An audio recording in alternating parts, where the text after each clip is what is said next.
चलिए, तो देखिएगा सब कोई पलामू के रक्सेल वंश के बारे में अभी हम लोग डिस्कस करने वाले हैं। इसमें लिखता है कि पलामू प्रारंभ में पलामू के रक्सेल में प्रभाव था, मतलब कि रक्सेलों का शासन हुआ करता था यहाँ पे, जैसा कि विकास सर भी कल बता रहे थे। शुरुआत में पलामू में किसका शासन है? तो रक्सेलों का शासन रहा है। रक्सेल खुद को राजपूत कहा करता था।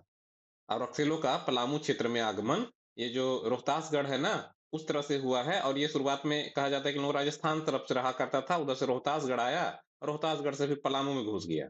तो इसलिए लिखा है यहाँ पे कि रक्सेलों का पलामू क्षेत्र में आगमन राजपूताना क्षेत्र से रोहतासगढ़ होते हुए पलामू में हुआ था। इसकी दो शाखाएं हैं, ये क्वेश्चन पूछता भी है रक्सेलों की कितनी शाखाएं, तो दो शाखाएं। पहला एक देवगन है और दूसरा कुंडेलवा। देवगन के बारे में है कि हरहरगंज व महाराजगंज से होकर के आए थे ये। और जो कुंडेलवा है वो चतरा व पांकी से होकर के आए थे पलामू में। तथा दोनों स्थानों पर किले का निर्माण कराकर उसे अपनी राजधानी घोषित कर दिया था। समझ गए? तो हम आपसे पूछ देंगे अगर कि रक्सेल की कितनी शाखाएं होती हैं जास्मीन मैम, तो क्या आप बताओगे? दो शाखाएं होती है। और इन लोग आया किधर से था?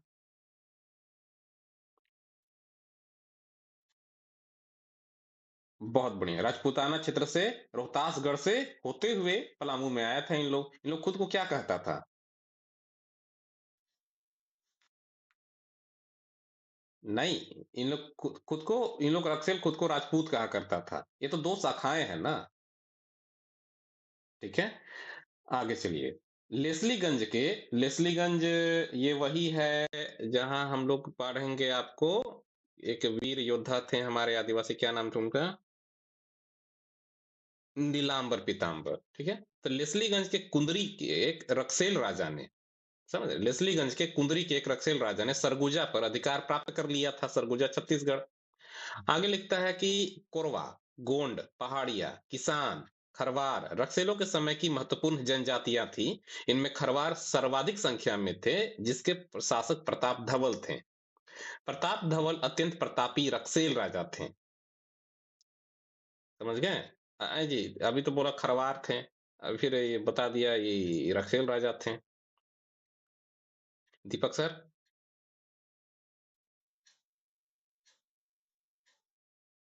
हाँ,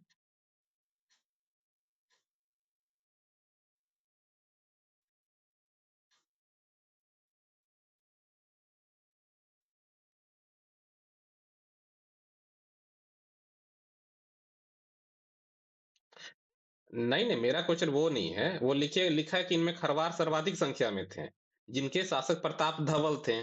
फिर आगे लिखता है कि प्रताप धवल अत्यंत प्रतापी रक्सेल राजा थे। ऊपर बोल रहा है खरवार, नीचे बोल रहा है रक्सेल। ठीक है, नया वाला देखिए।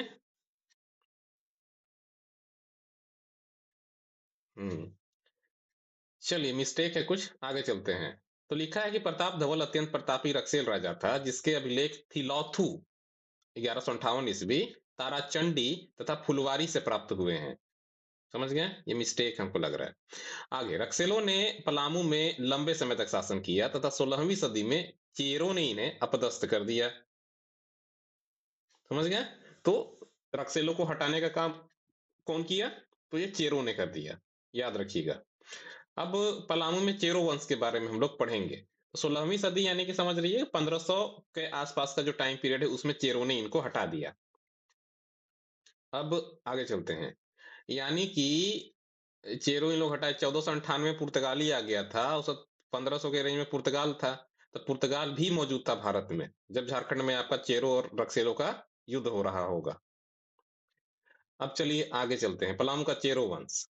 जब चेरो ने रक्सेलो को पराजित कर दिया तो अपना राज्य स्थापित कर लिया। वही लिखा है कि चेरो ने रक्सेलो को पराजित कर अपने राज्य की स्थापना की। तो क्वेश्चन पूछता है कि चेरो ने किसको हराया जस्मीन में? तो रक्सेलो को हराया। चेरो राजवंश का इतिहास मुगलों के इस्लामीकरण के विरुद्ध सशस्त्र विद्रोह के रूप में देखा जा सकता है। चेरो वंशी राजाओं को आधुनिक पलामू का निर्माता भी कहा जाता है। और बुकानन या बुचानन के अनुसार चेरो गौतम बुद्ध के समकालीन सुनक की संतान है। जबकि डाल्टन के अनुसार चेरो कुमायूं के च्यवन ऋषि से उत्पन्न हुए हैं। समझ गए? तो याद रखिएगा कि चेरो कहाँ से आया है? तो च्यवन ऋषि का औलाद है, किसके अनुसार? डाल्टन के अनुसार। और बुकानन के अनुसार क्या है भाई? तो चेरो गौतम बुद्ध के समकालीन सुनक की संतान है। ठीक है? अब इसमें पढ़ना है आपको, चेरो वंश या च्यवन वंश जो है उसमें उदय पाल वंश के बाद हुआ था इसका। अवधि इसका रहा है आपका 12वीं से लेकर के 19वीं सदी के बीच में हुआ है, यानी कि 1100 से लेकर के 1800 के बीच में रहा है। कहाँ-कहाँ फैला था ये चेरो वंश? तो ये है आपका बिहार में हो गया, उत्तर प्रदेश में हो गया और झारखंड में हो गया। बिहार में आपका बांका और चंपारण वाला इलाका में इन लोग राज किया, उत्तर प्रदेश में प्रयागराज में राज किया और झारखंड में पलामू वाले इलाके में राज किया। समझ गए? सब हम लोग रटेंगे अभी। फिर अगला है आपके पास कि पलामू में चेरो वंश की स्थापना 1572 ईस्वी में भागवत राय ने की थी। जैसा कि हम बताएं आपको कि पुर्तगाली मौजूद था उस टाइम। तो चेरो वंश की स्थापना 1572 ईस्वी में भागवत राय ने की थी। ठीक है? अकबर का शासनकाल कब से कब था?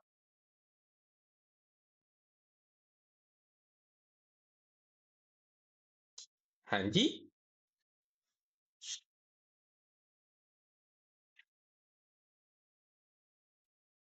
समझ रहे हैं ना? तो उस टाइम अकबर का भी टाइम पीरियड चल रहा था मुगल काल में, अगर आप बात कीजिएगा तो। जब भागवत पलामू में चेरो वंश की स्थापना भागवत राय ने जब की थी तब।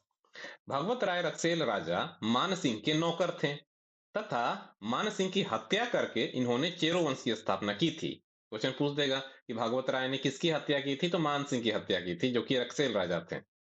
मान सिंह ने, जो कि अकबर के सेनापति थे, मान सिंह ने रणपत चेरो यानी कि भागवत राय पर आक्रमण करके उसे पराजित कर दिया था।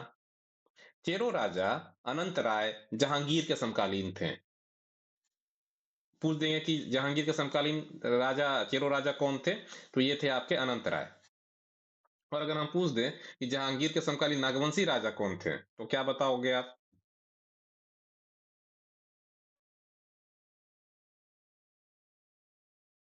दुर्जन साल थे। जहांगीर सबसे आसान तो वही याद करना है, हीरे वाला कहानी के याद करके रख लेना है, राइट? तो गुलाबी हीरा का कलर कैसा था जैस्मिन मैम? गुलाबी कलर का। तो यही दिखा कि चेरो राजा अनंत राय जहांगीर के समकालीन था। बिहार के सूबेदार अफजल खान ने अनंत राय के राज्य पर असफल आक्रमण किया था।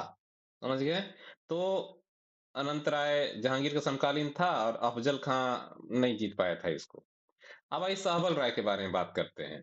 तो सहबल राय के शासनकाल में चेरो राज्य का विस्तार चौपारण यानी ये जो हजारीबाग का इलाका है तक हो गया था।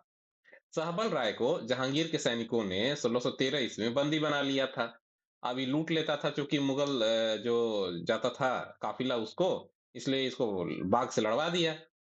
तो सहबल राय को जहांगीर ने बाघ से लड़ने की सजा सुनाई थी और बाघ से लड़ने के दौरान सहबल राय की मृत्यु हो गई। ये भी आप याद रखिएगा।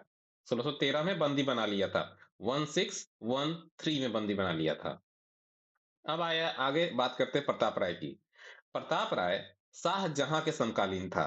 बहुत शॉर्ट में हम लोग जल्दी जल्दी भाग रहे हैं, ऑलरेडी ये पढ़ चुके हैं हम लोग जब मुगल पीरियड पढ़ रहे थे तब। प्रताप राय शाहजहां के समकालीन था जिन्होंने पलामू के पुराने किले का निर्माण कराया था। मुगल सूबेदार शाइस्ता खां ने 1642 में प्रताप राय के राज्य पर हमला किया तथा 80,000 रुपए लगान वसूला था। प्रताप राय के शासनकाल में जबरदस्त खां ने भी हमला किया था। तो शाइस्ता खां और जो जबरदस्त खां है वो शाहजहां के ये सूबेदार हुआ करते थे बिहार के। प्रताप राय के बाद बारी आती है तेज राय की। तेज राय शाहजहां का समकालीन था। शाइस्ता खान ने आक्रमण करके तेज राय को हरा दिया था। यहाँ से क्वेश्चन बनेगा कि कौन किसके समकालीन था। अब बात करते हैं हम मेदिनी राय के बारे में, जो कि 1658 से लेकर के 1674 तक इनका टाइम पीरियड था। हम लोग ऑलरेडी पढ़े हैं इस बारे में, जो कि औरंगजेब के समकालीन थे। तो लिखता है कि मेदिनी राय चेरो राजवंश का सबसे प्रतापी राजा था। मेदिनी राय के शासनकाल को चेरो राज्य का गोल्डन पीरियड कहा जाता है, स्वर्ण युग कहा जाता है। इसे न्यासी राजा की संज्ञा भी दी जाती है और ये पूछा गया क्वेश्चन है कि किसे न्यासी राजा की संज्ञा दी जाती है, तो ये हमारे मेदिनी राय हैं। ये औरंगजेब के समकालीन थे क्योंकि 1658 में औरंगजेब भी आया था और 1658 में ये मेदिनी राय भी शासन ग्रहण किए थे। उन्होंने पलामू के नए किले का निर्माण शुरू किया किंतु उसे जीते जी पूरा नहीं करा सके। इन्होंने पुराने किले के समीप कमलदह नामक एक तालाब का भी निर्माण करवाया था। इन्होंने एक युद्ध में नागवंशी राजा रघुनाथ शाह को पराजित करके दोईसा में नागपुर दरवाजा को लूटा तथा उसे पलामू के नए किले में लगवाया था। ये रही वही रघुनाथ शाह हैं जो बहुत ज्यादा धार्मिक प्रवृत्ति के थे। एक युद्ध में मेदिनी राय औरंगजेब के सेनापति दाऊद खां से पराजित होकर सरगुजा चले गए तथा पुनः पलामू लौटकर इन्होंने शासन संभाल लिया था। इसने इस्लाम धर्म अपनाने के कारण कुंडा के शासक चून राय को उसके ही भाई सुरवर राय के द्वारा मरवा दिया था। ये थे आपके मेदिनी राय। रंजीत राय की बात करते हैं तो इनका टाइम पीरियड जो रहा है वो 1716 से लेकर के 1722 तक रहा है। यह साहेब राय के बाद राजा बने थे रंजीत राय। इनके शासनकाल में बिहार का मुगल सूबेदार सरबुलंद खां पलामू आया था और रंजीत सिंह ने 1719 में दलेल सिंह की सहायता से टोरी परगना पर कब्जा कर लिया तथा यहाँ 1722 तक इसको अपने कब्जे में रखा था टोरी परगना को। रंजीत राय के बाद बारी आती है जयकृष्ण राय की। जयकृष्ण राय का जो टाइम पीरियड है वो 1722 से लेकर के 1770 ईस्वी तक है। जयकृष्ण राय ने रणजीत राय की हत्या करके पलामू राज्य पर 1722 में कब्जा कर लिया था। जयकृष्ण राय रणजीत राय का मर्डर कर दिया। 1730 ईस्वी में 1730 ईस्वी में बिहार के सूबेदार फखरुद्दौला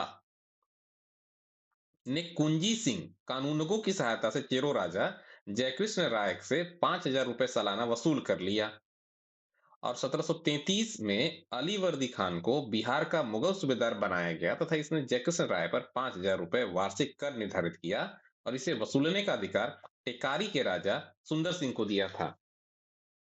टेकारी के राजा सुंदर सिंह 1740 ईस्वी में बिहार के मुगल सूबेदार जैनुद्दीन खान ने भी जयकृष्ण राय पर 5,000 रुपए वार्षिक कर का निर्धारण किया था। जैनुद्दीन खान के सैन्य अधिकारी हिदायत अली खान ने पलामू के चेरो राजा पर आक्रमण किया। यह मुगलों द्वारा पलामू के चेरो राजाओं पर अंतिम हमला था। तो किसने अंतिम हमला किया? तो जैनुद्दीन खान ने किया। ठीक है, तो उसका एक ऑफिसर था हिदायत अली खान, उसी ने चेरो पे हमला किया था लास्ट में। मुगलों द्वारा पलामू के चेरो राजाओं पे अंतिम हमला था। किसके द्वारा? तो जैनुद्दीन खान के सैन्य अधिकारी हिदायत अली के द्वारा, हिदायत खां के द्वारा। फिर 1750 की बात करते हैं। 1750 से 1765 में इस पीरियड के दौरान पलामू में राजनीतिक सत्ता का ध्रुवीकरण हुआ और जयकृष्ण के दरबार में संयंत्र प्रारंभ हो गया। इस दौरान दक्षिणी पलामू पर चेरो राजाओं का अधिकार रहा जबकि उत्तरी पलामू पर राजपूत व मुस्लिम जमींदारों का शासन स्थापित हो गया, प्रभुत्व स्थापित हो गया। 1765 ईस्वी में बिहार, बंगाल और उड़ीसा की दीवानी ईस्ट इंडिया कंपनी को मिल गई तथा इन्होंने पलामू में इसका भरपूर लाभ उठाया। समझ गए? तो ये हो गया आपका पलामू का चेरो वंश के बारे में कहानी।